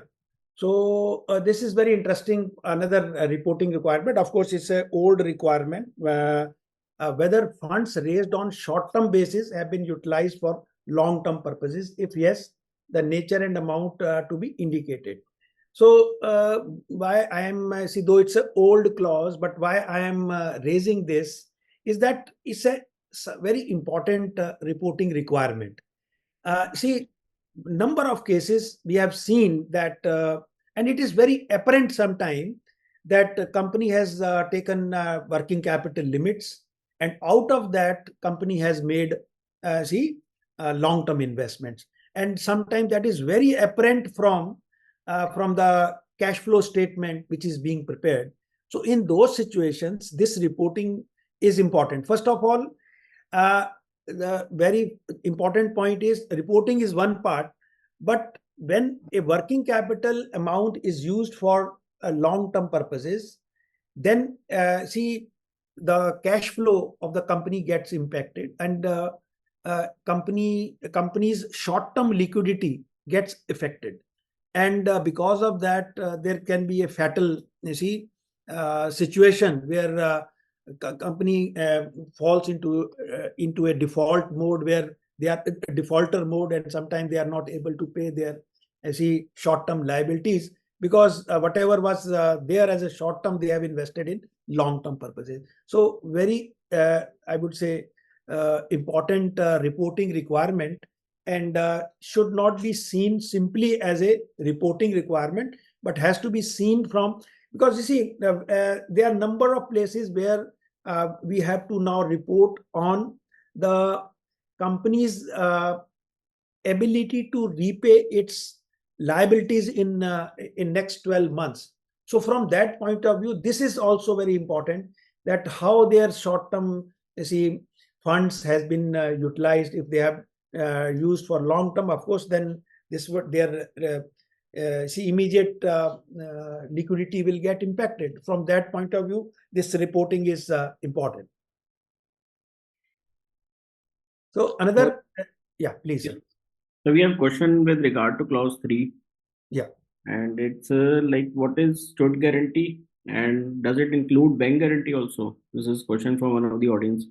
Yeah, both. All types of guarantees given direct. For example, if the subsidy, if any other company has taken loan from the bank, and this company has given guarantee, or this company has given any security to secure their loan, so both are covered. No, the point, Anilji, which he is trying to make out is, and of course your answer will remain the same in any case. Suppose the party has taken a loan, the other party has taken a loan, and you have funded that to the bank to provide the guarantee. You have provided the margin. Yeah. In that case, also that would be covered. There is no doubt about it. Yes. So I think which is very important, or you have provided a counter guarantee to that bank guarantee. Right. That you have stood guarantor to the bank, that you give the bank guarantee and we will counter guarantee. In that case also you will be all covered. So whatever kind of guarantee you provide, in which your exposure takes place, I think the real word will be where the company has undertaken a guarantee in any form, wherein the company can also be held liable tomorrow for non-performance or non-payment of any amount. In that case, it will fall in that category. And there is one more question, which is like, should we consider capital work in progress and intangible asset under development while reporting in PP? You see, so far as capital work in progress is concerned, I think Schedule 3 now takes care of the aging of the capital work in progress and the amount that will be required to complete that asset. Schedule 3 takes care of that.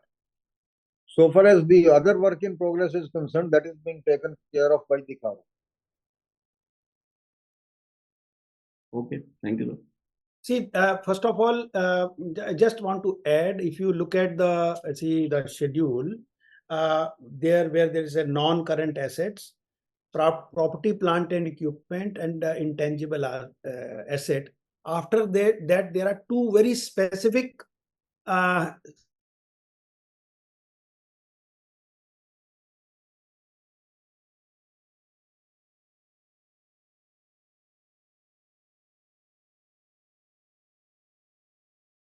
we are talking about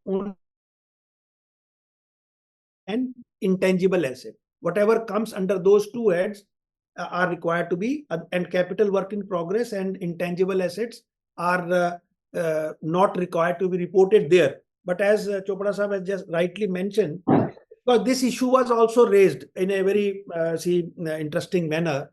So it was noticed that a number of companies, especially when they have gone into initial public offering, after their IPO, their capital work in progress was stagnant, and or rather increasing year after year, and nothing was happening in those companies. So from the face of the balance sheet or the financial statement, it was not apparent that what company is doing, how their projects are progressing, how are they still continuing creating capital work in progress or asset, or are they stalled, their project has been stalled. So from that point of view, now if you look at the Schedule 3 additional requirement with regard to capital work in progress as well as intangible asset under development, so their company has to give the entire information. What are those projects which are stalled? What are those which are continuing for 2 years, 3 years, and more than 3 years? And how much further funds would be required to complete those, and how much time they would be required to. So now this entire information becomes very relevant, and any reader would be able to understand that whatever is appearing as a capital work in progress or intangible asset under development, with this additional information, he would be satisfied and would be able to know that whether the company is still in some working, or all the project has stalled or whatever. Anilji, not only from the auditors, not only from the reader's perspective. Yeah. This information is very critical from the auditor's perspective. If the capital work in progress is stalled, or rather the project is stalled, and it has taken abnormal time, in that case, the capitalization of the borrowing cost would also cease.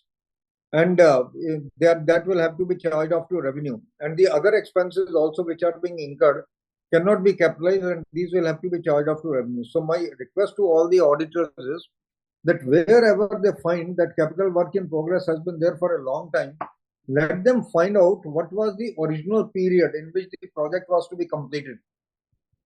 Suppose it was to be completed within a period of 2 years. It has already taken 5 years.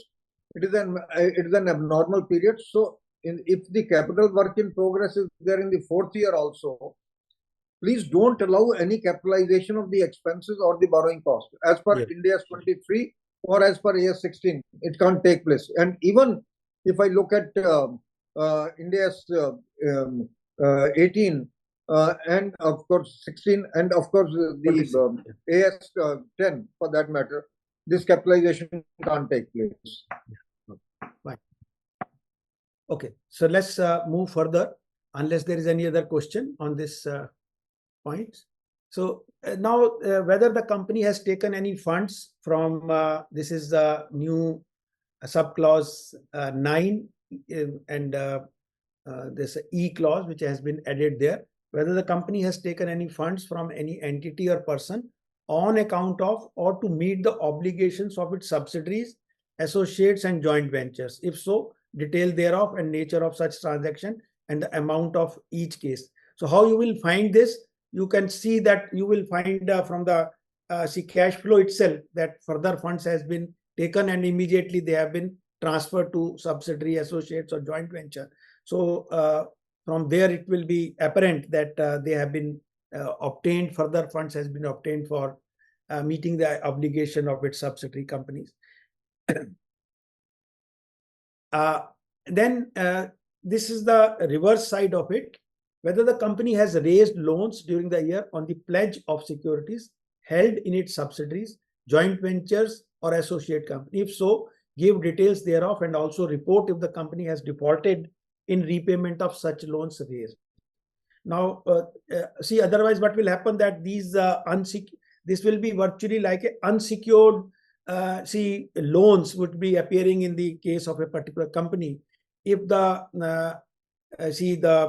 security is of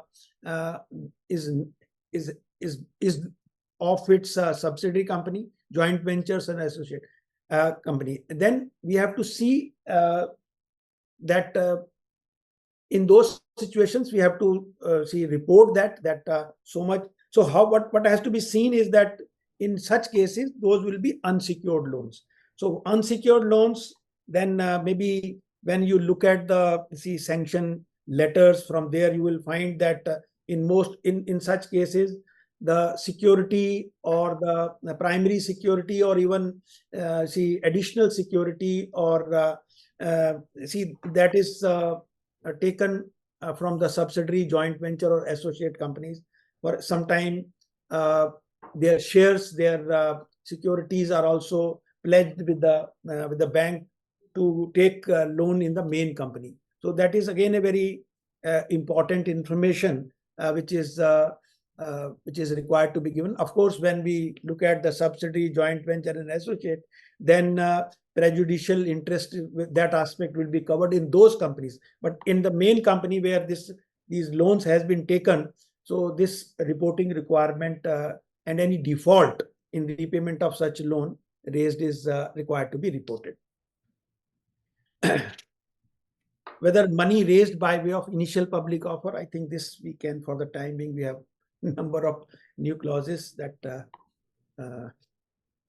preferential allotment, this I can also, okay. This is important. Now, this is with regard to reporting of frauds.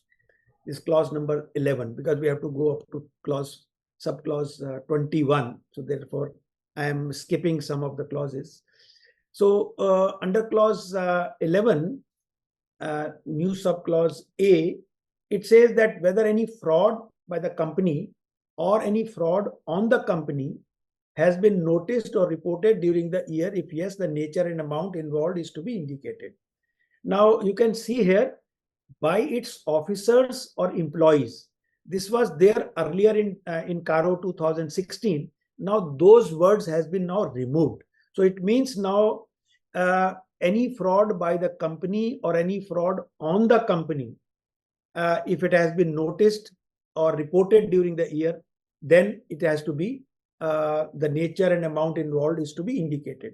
Of course, the first reporting can be 143.12 if any reporting has been made by anyone, whether auditors or any other.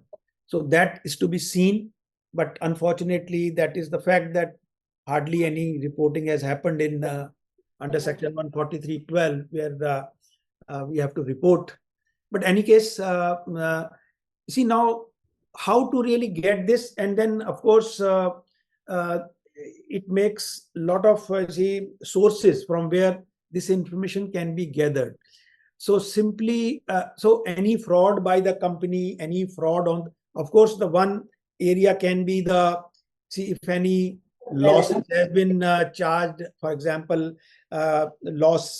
cash loss by theft or anything, that is one.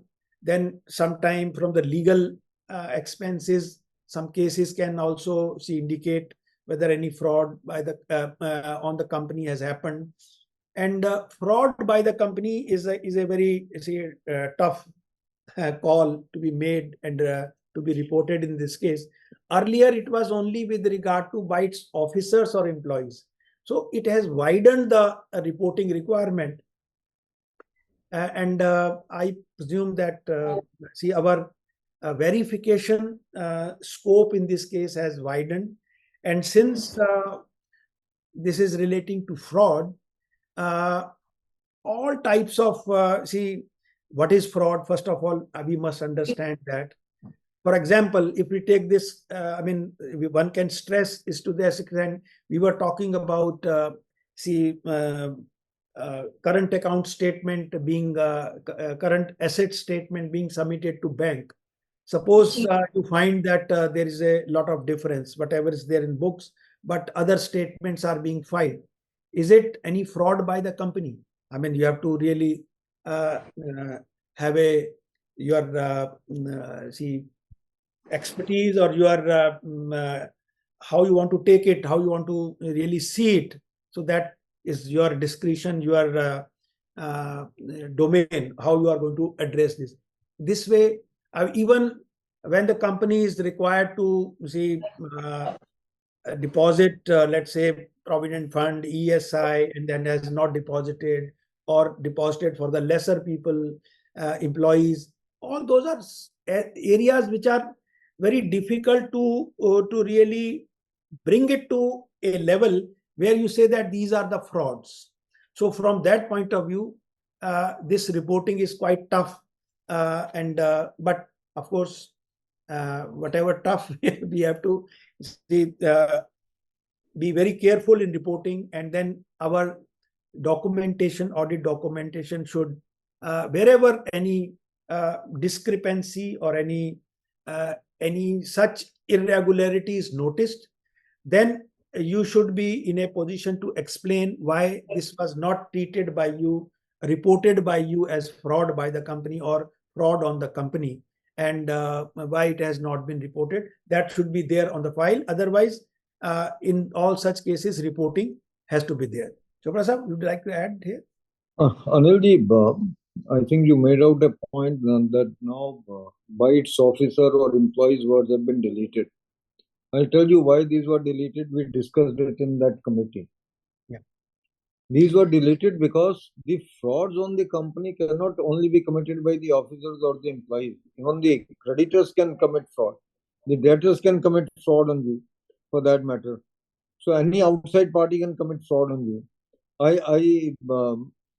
So we said that why only officers or employees can commit fraud on the company.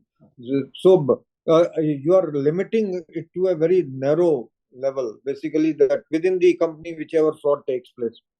If somebody commits fraud on you, then what happens?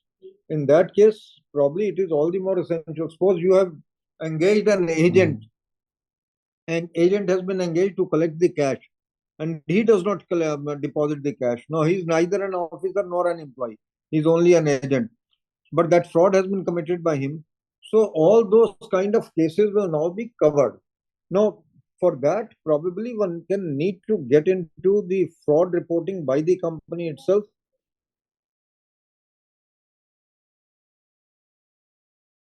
To the board, and there are certain whistleblowers who actually bring certain things to record. Of course, there is a separate question on the whistleblower also in the entire thing. Yes. But what is important is that you cannot limit the fraud on the company by the officers and employees. So any fraud, and rather the major frauds take place on the company by outside parties rather than by the employees or the officers.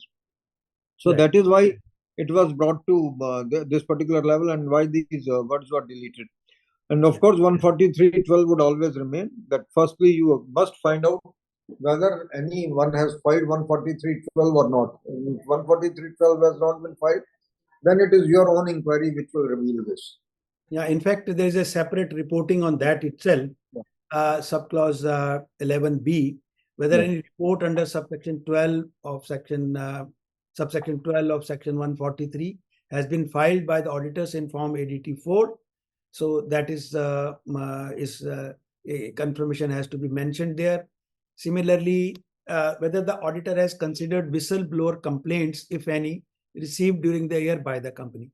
Now, to address this, to give this kind of comment in your report, you have to first understand, or rather ask the company what kind of whistleblower mechanism they have in place. Is there any mechanism?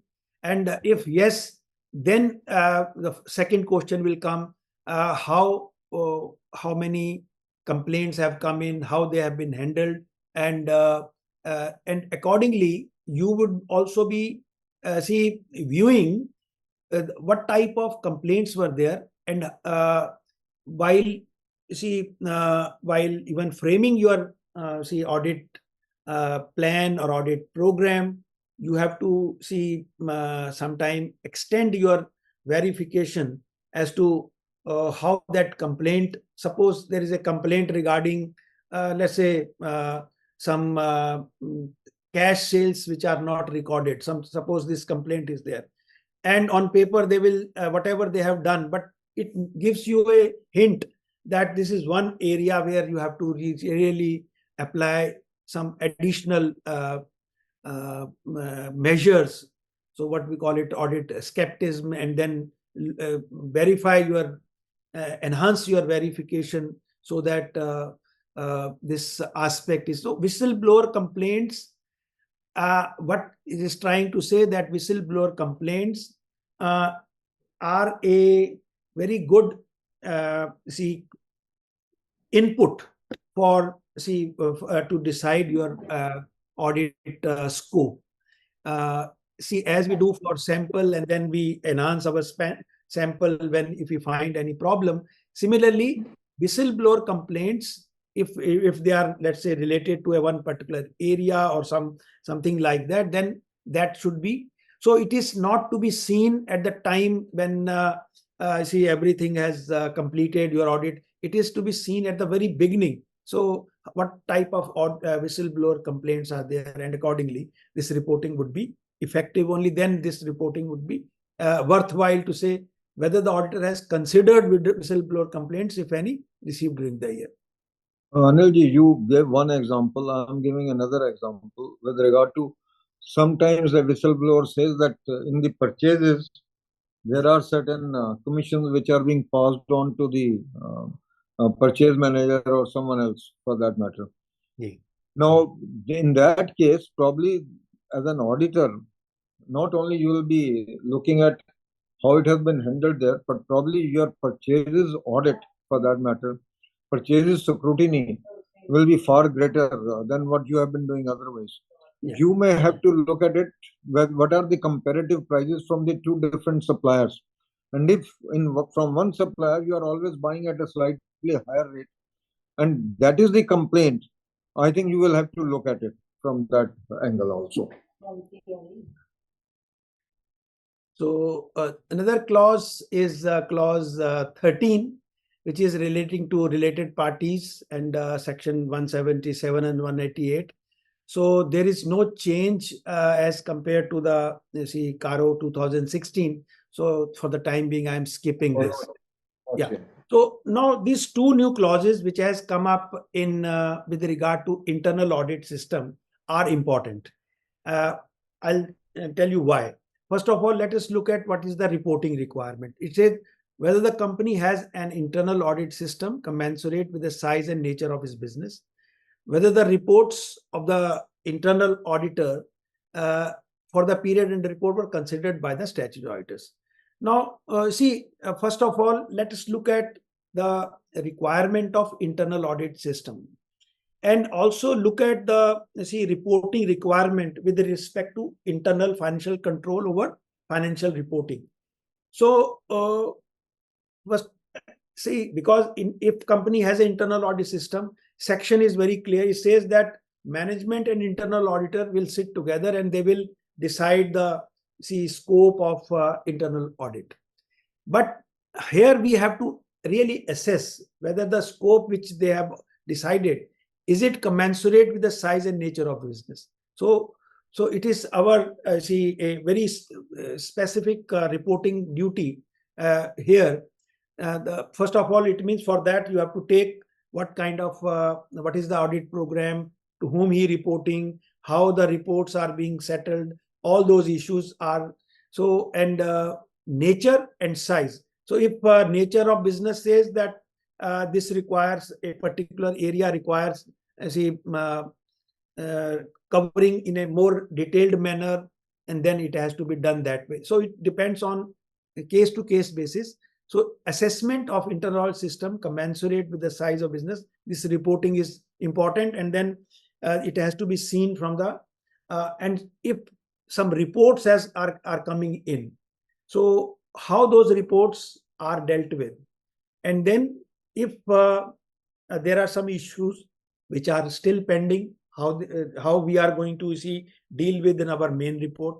Are they material enough to bring them into our main reporting, or sometime in any of our CARO reporting also.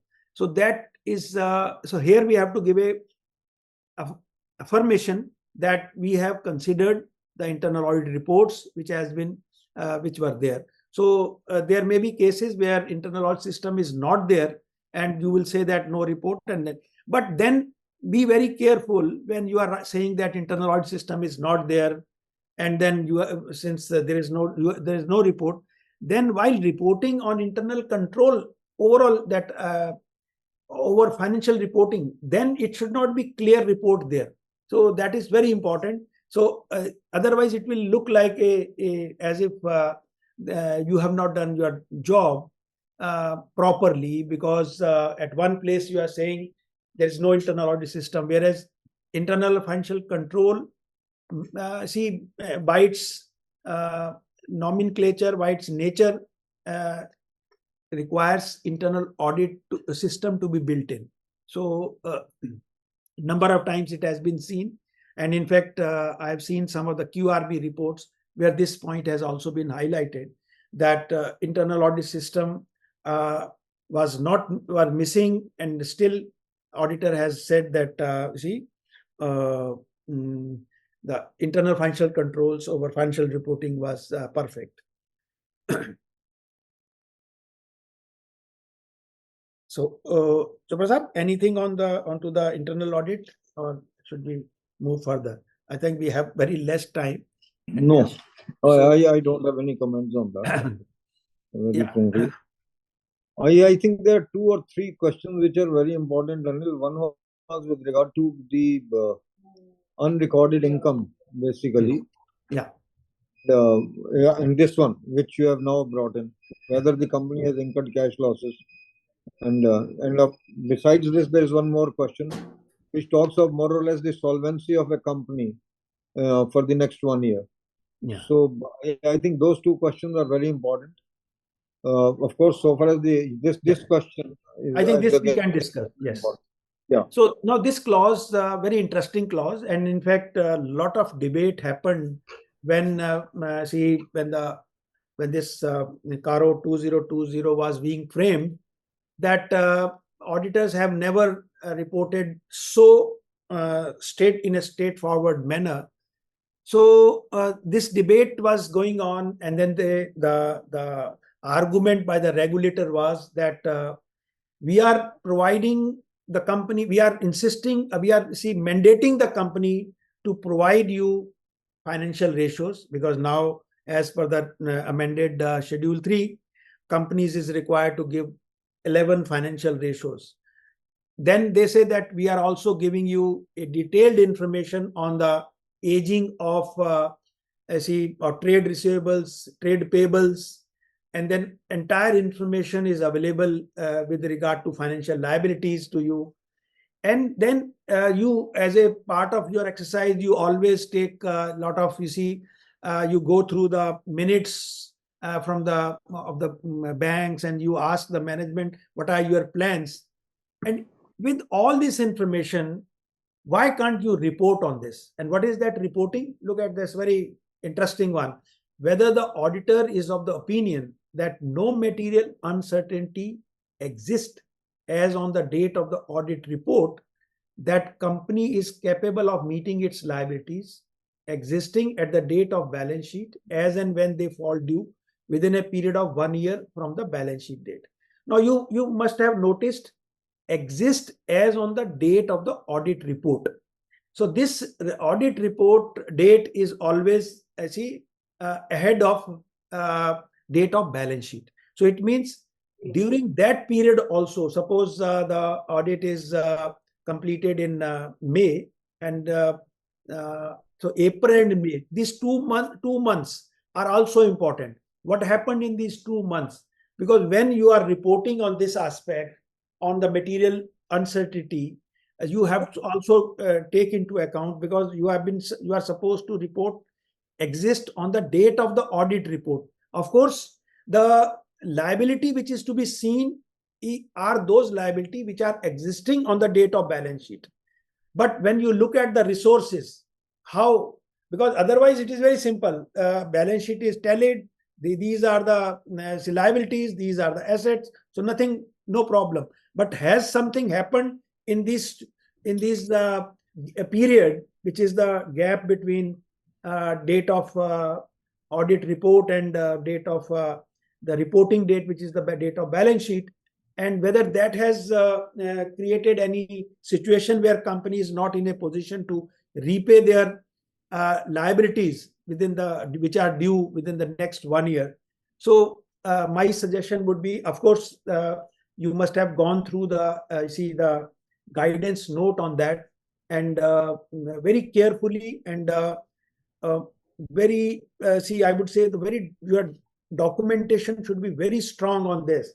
why you could give this kind of reporting where you can say that yes, no material necessity exists, because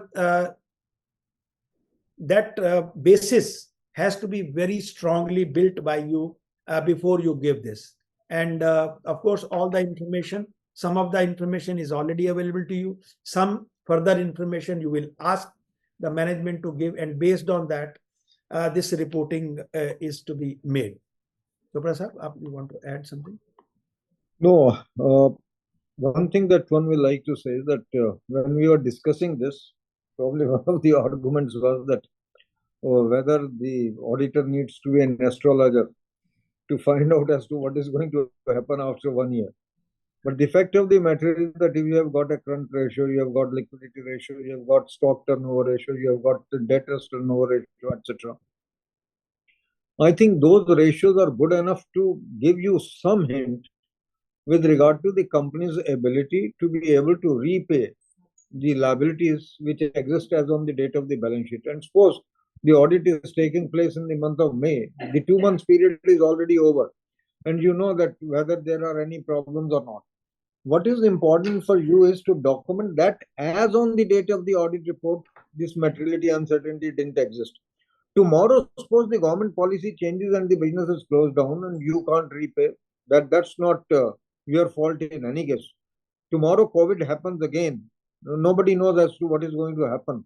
Yes. So, what is important is that your documentation has to be on the date of the audit report as to how did you come to a conclusion that nothing. Suppose the turnover is going on fine, the purchase payments are being made as per schedule, the creditors are meeting, you are meeting creditors' liability, the debtors are meeting their own liabilities, and you are being paid in time.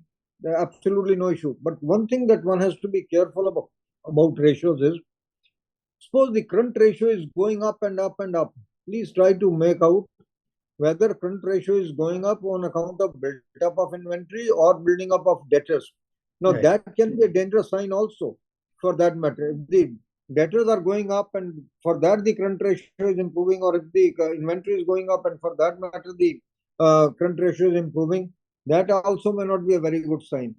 So please document it as on the date of the balance sheet as to what you are going to comment upon. So I think at the end, let's discuss about clause 21, which is a specific clause which is required to be added when we are auditing the consolidated financial statement. This is the earlier this type of reporting was not there. CFS was there was no CARO reporting on CFS. This time, this is just one clause, clause 21, which is now added to the our report on CFS. So what is it says that whether there has been any qualification or adverse remark by the respective auditors in the company's auditor's report order reports of the companies included in the CFS. If yes, then indicate the details of the company and the paragraph number and CARO report containing the qualification or adverse remark. So when we are preparing the CFS, our audit report for CFS, then ensure that just one clause CARO report for them is also there.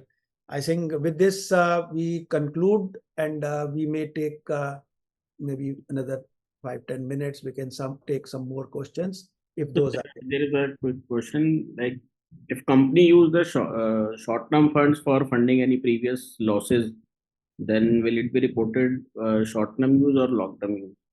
Losses? It is definitely long-term. If you are using your short-term funds for funding your losses, how do you do that? It will definitely be long-term. It cannot be short-term. Okay. So we have another question from the participant. So if the assets of the client are given on lease, so the question is leased assets are required to be included in FAR? If yes, is it reportable if not maintained in FAR? If your assets are leased out and if the assets are appearing on your balance sheet, in that case, in any case, these will have to be reported. And then, of course, the finance lease and operating. It's as good as that. You see, suppose it's a building and the building belongs to you and you have leased it out. The building remains yours. basically. Okay. The building doesn't Okay. appear on the other one's balance sheet. Rather, for you it is So freehold, for him it may be a leasehold. yeah, so there was another follow-up on this one was that leased asset details are maintained PO wise instead of invoice wise. Due to this, the audit sampling procedures are difficult. So what procedures should be required to be adopted to this aspect, and how we can report on the CARO? Can you repeat the question? PO wise So and yeah, if the leased asset Purchase details are order wise. maintained PO wise, Order purchase wise. order wise and not Purchase invoice order wise. wise. Yes. Yeah. So how You see, what happens is that you have told some financer that you want the leased assets. So based upon that purchase order, you have purchased that. So, but whatever purchase order you have placed, in that you must have based it upon a particular invoice. That invoice copy will definitely come to you. Otherwise, how do you account for that? will maintain the account. Yeah. You will definitely have. You may not have the invoice main copy, but you will definitely have a photocopy of that. right?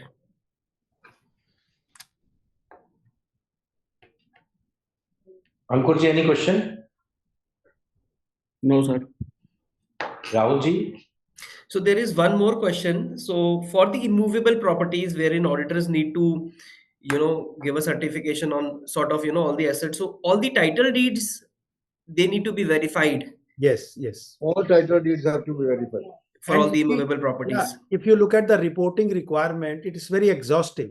It says that what are those properties, what is their book value, in whose name, till since when they are not, and what is the reason why they are in that name. So entire information is given by the company, and accordingly, our reporting has to go on that basis. Okay, thank you. Rahulji, any other question? No, sir. So, thank you so much. Now we come to an end. Thank you so much, our honorable past presence, Sir C. Amarjit Chopra ji, for your sparing your valuable time. Apart from having very busy schedule, both the learned speaker Anil sir and Amarjit Chopra sir, very thanks to you, sir, for sparing your valuable time. Anil sir, you have covered all the 21 clauses within these 2 hours relating to the CARO. Hats off to you. And sir has already added so much things and valuable inputs. So thank you so much on behalf of AASB of ICI for sparing your valuable time. I also thanks towards Ankurji and Rahulji for wonderful coordinating this webinar. And in between the webinar only, you have raised questions and apprise all our members relating to this question. So thank you so much, everyone. I also thanks all the participants for today's webinar. I request all the participants to please join on 12th for the third part of this relating to the schedule 3 on 12th at 11 a.m. So we'll be covering various disclosures and respect to schedule 3. Thank you so much. Thank you. Anil, I thought that you are saying that please join us for a cup of tea. Yes, sir. Yes, sir. Yes, sir. Please, sir.